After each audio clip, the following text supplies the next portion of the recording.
महज 24 दिन पहले ही राम मिलन और नीता की शादी हुई थी। शादी बड़ी ही धूमधाम से करवाई गई थी। घर वालों को पूरा भरोसा था कि उनकी बेटी आगे ससुराल में खुश रहेगी और इसके बाद उनकी बेटी को कोई भी प्रॉब्लम नहीं आएगी। लेकिन बेटी की किस्मत में इतनी खौफनाक मौत लिखी थी, यह किसी को अंदाजा भी नहीं था। नमस्कार, स्वागत है आपका फिर से हमारे YouTube चैनल में। खबर निकल कर सामने आ रही है मध्य प्रदेश से। मध्य प्रदेश के निवाड़ से एक दिल दहला देने वाला मामला निकल कर सामने आता है, जहां पर पुलिस को सूचना मिलती है कि महज 24 दिन पहले जिस दुल्हन के हाथों से मेहंदी भी नहीं उतरी है, उसकी लाश खेतों में पड़ी हुई है। जिसके बाद पुलिस तुरंत प्रभाव से वहां पर पहुंचती है। वहां पर पुलिस जैसे ही पहुंचती है तो वहां का नजारा देखकर दिल दहल उठता है। दरअसल बता दें कि नीता की बड़ी ही बेरहमी से हत्या की हुई थी। उसके सिर पर एक बार नहीं, दो बार नहीं, अनेकों बार कुल्हाड़ी से वार किया गया था। उसकी गर्दन को कुल्हाड़ी से काटा गया था। पास में ही वह खून से लथपथ कुल्हाड़ी पड़ी हुई थी और नीता की लाश पूरे खेत के अंदर बीचों बीच पड़ी हुई थी। जिसके बाद घर वालों को सूचना दे दी जाती है। जैसे ही मायके वाले वहां पर पहुंचते हैं तो वह वहां पर रो धोकर शोर शराबा मचाना शुरू कर देते हैं।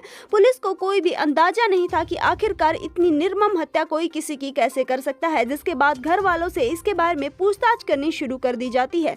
लड़की की मां का कहना था कि मेरी बेटी का फोन आया था और वह कह रही थी मेरा यहाँ पर मन नहीं लग रहा है, मैं अपने घर पर थोड़े दिन के लिए आना चाहती हूँ। लेकिन वहीं दूसरी तरफ लड़की का पति उसको अपने घर पर नहीं आने देना चाहता था। जिसके बाद पुलिस का शक सीधा लड़की के पति के ऊपर जाता है। जैसे ही पति से इसके बारे में पूछताछ की जाती है तो पति अपना सारा सच कबूल कर लेता है। पति का कहना था कि मुझे उसके चरित्र के ऊपर शक था, वह बार बार अपने मायके जाने के लिए बोल रही थी।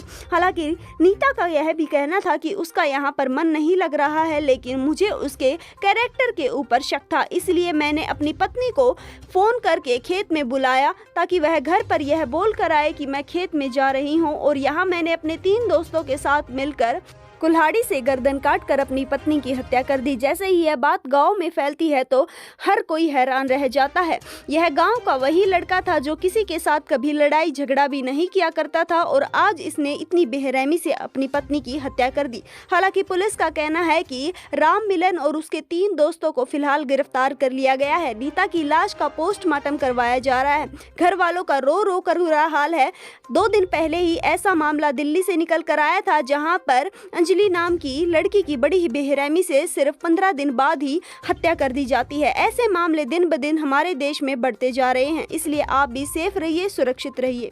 इस वीडियो के लिए इतना ही। हम जल्द ही लौटेंगे किसी नई अपडेट के साथ। तब तक आप हमारे साथ जुड़े रहिए और हमारे चैनल को सब्सक्राइब कर लीजिए ऐसी खबरें सबसे पहले पाने के लिए।